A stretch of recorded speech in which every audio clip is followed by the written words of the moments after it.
Mga kababayan, isa na namang kapanapanabik na balita ang inyong matutunghayan. Justice Rosemary D. Carandang ay ginisa at sinupalpal si Atty. Nery Colmenares kaugnay sa oral argument sa Anti-Terrorism Act. Ayon kay Nery Colmenares, dapat daw ay nagawa na ang pagkakasala bago magbigay ng warrant o ng surveillance. Dahil papaano daw nalaman ng korte ang krimen na mangyayari kung wala naman daw silang alam. Ayon kay Justice Rosemary Carandang, ang probable cause ay sapat na para mag-issue ng warrant ang korte. At kung ang probable cause daw ay hindi sapat para mag-issue ng warrant, anong standard daw ang itinutukoy ni Nery Colmenares na magiging sapat? Siyempre, ang sagot ni Nery Colmenares ay paulit-ulit na lang na dapat daw ay nagawa na ang pagkakasala. Ang tanong uli ni Justice Carandang kay Nery Colmenares, naniniwala ka ba na ang terorismo ay maiiwasan kahit walang surveillance? Ang sagot ni Nery Colmenares, maiiwasan daw ang terorismo pero hindi daw kailangan ang batas na kagaya ng Anti-Terrorist Act. Sa totoo lang mga kababayan, ang mga sagot ni Nery Colmenares ay hiwalang saysay. Pangalawa ay lihis ang mga sagot sa katanungan. Dapat talaga ang surveillance ay magawa kung may probable cause naman. Dahil sa surveillance ay mapipigilan mo kaagad ang banta ng terorismo. Dahil kung sakaling may gagawing masama ang terorist sa bansa, gaya na lang ng paglalagay ng bomba o pampasabog sa isang telebisyon at dadalhin sa isang terminal ng bus na kunyari ay pangarga. Ito ay mapipigilan sa una pa lamang dahil sa ibinigay ng korte na payagan ang surveillance at magbigay ng search warrant. Atty. Nery Colmenares, parang ang gusto mong mangyari ay sumabog muna ang bomba at maraming mamatay at masugatan bago mag-issue ng warrant. Ating pakinggan ang paggisa ni Justice Carandang kay Atty. Nery Colmenares. Pero bago ang lahat, kung bago lang kayo sa aking channel, ay pindutin nyo lang po ang subscribe button para po lagi kayong updated sa mga bago kong video na inilalabas. Don't you think that counter-terrorism activities fall under the exception of public safety or order and thus allow a legitimate intrusion into a person's privacy? Yep. Your Honor, please, we have to go back again to the definition of terrorism. Can you make it louder, please? Yes. The definition of terrorism allows an unbridled discretion on the part of the military or the ATC, for that matter, Your Honor, to access, record, or collect information, even private information, Your Honor.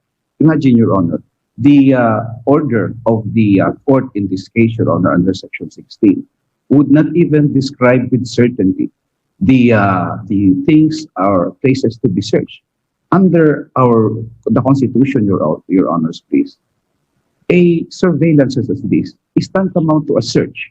And under the Constitution, a search to be reasonable must have probable cause and must describe the things or place to be searched. In this case, Your Honor, is unbridled. But we must understand the order of surveillance must be authorized by the Court of Appeals upon application, right? Yes, Your Honor. So there are safeguards. In No, fact, Your Honor. in fact, the test is probable cause before the Court of Appeals could issue an order of surveillance. In fact, Your Honor, it's an ex parte application. And the basis of probable cause of the Court of Appeals is, for example, Remember, that an offense has been committed. so you are against the ex parte application. Well, Your Honor, I'm just saying this, that the standard Para, of di ba the ganun court- din ang search warrant? It's an ex parte application. Yes, Your Honor, the relevance of ex parte is this, Your Honor's please, that the basis of the court to issue the authorization is an offense has been committed and the effects of the crime can be found in the place to be searched. How can the court know that an offense has been or is about to be committed? In fact, Your Honor, the definition would not give the court standards on what probable cause is, because nobody really knows what the crime being committed or is about to be committed is done, Your Honor's please. So in that sense, the court authorization actually is without probable cause in the sense that the the court has no standards to follow with which to issue the What are the authorization. standards to follow, Attorney Pardon. Congressman? Pardon po. What are the standards that need to be followed? Well, If probable cause is not enough before a court of appeals can issue the order of surveillance, well, what could be your standards? in terms of search, Your Honor, the probable cause would be that an offense has been committed. And then, of course, the effects of that offense can be found in the place to be searched. In this case, Your Honor, it penalizes intention. So how would the court know that an offense has been committed, Your Honor? And so in that sense, Your Honors, please, the probable cause of the judge is based on the allegations of the respondents here in this case, Your Honor. Okay. And yes, Your Honor.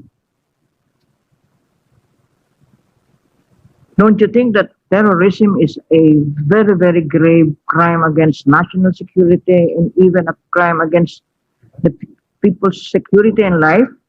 That before they actually have to do any terroristic act, the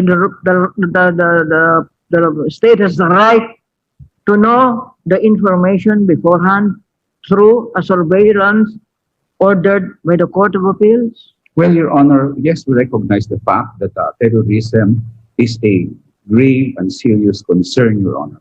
However, the court has mentioned so many decisions that it's not a question of expediency.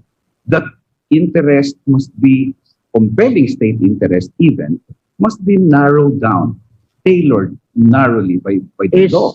Is the And gut, any important compelling interest, if the respondents wishes to do that, must be in consonance with the Constitution, Your Honor. So even if they claim yes, it's very important, it cannot be said, Your Honor, that it because it's important, it's of serious concern, the fundamental rights of others can be violated because of the state interest at hand, Your Honor. The court will surely strike down a law that just because using the concern or the gravity of the crime will violate fundamental rights, Your Honors. can you honestly believe that the prevention of the commission of a terroristic act can be properly done without surveillance and Well, Your interception? Honor. Thank you, Your Honor. Actually, I think the prevention of terrorism need not be through a law like the ATA, which is unnecessarily sweeping as to infringe on protected rights, Your Honors.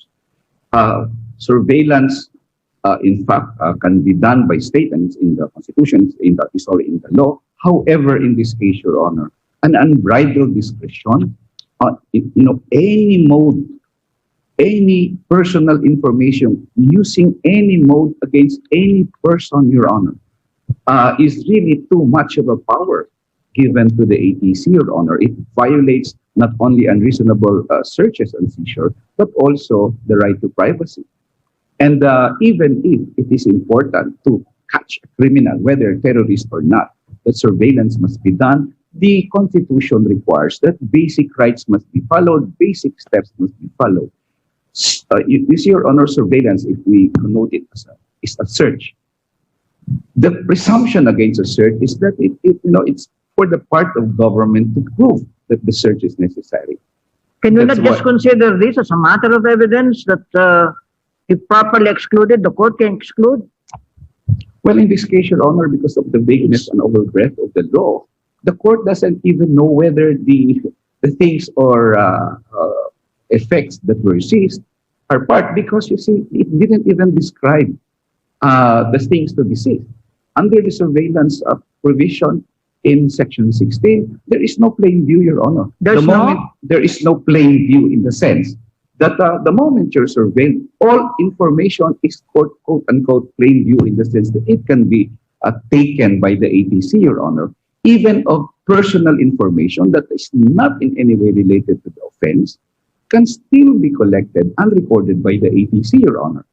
So in that sense, we contend that we understand the concern for terrorism, but it must not be to the detriment and violation of fundamental rights. Is the probable cause standard not enough safeguard? Well, the mention of probable cause seems to portray that there is probable cause. For example, Your Honor, a ATC goes to the court and says, well, we have a probable cause that an offense is being committed, for example, and that the things to be seen is in that Diba, place. the probable cause must be established at least Then to the eyes of the judge issuing the order. Hindi lang, there is a probable cause that the act was committed. Yes, There so must the be judge- something behind that. yes. So the judge will now ask, what offense has been committed? So are you Oh, not comfortable that the Court of Appeals will issue the order on a probable cause? No, it can't in that sense, Your Honor, because the Court of Appeals will say, so what offense has been committed? Oh, it's an act that was intended. It's an intention, Your Honor. Can you provide a safe standard, an acceptable and reasonable standard? For us, Your Honor, the Section 4 actually cannot be cured by any reasonable standard. Your Honor. Okay. So Section 4 cannot be cured by any No, reasonable Your Honor. standard. Even an IRR cannot The cure. definition of the acts there cannot be cured by any possible reasonable standard. Especially in an IRR, Your Honor, because the IRR can go behind the law. And IRRs can be changed anyway, while the law cannot be changed. So it is not for the IRR to provide a safe standard, Your Honor, because IRRs are just not the laws that Congress has passed. So even if the IRR tried to cure, the law does not require it. So therefore, the ATC can always say, well, it's not in the law. And anyway, if you want the IRR, can be. Okay, Attorney interpreted. Colmenares, let's go to another point.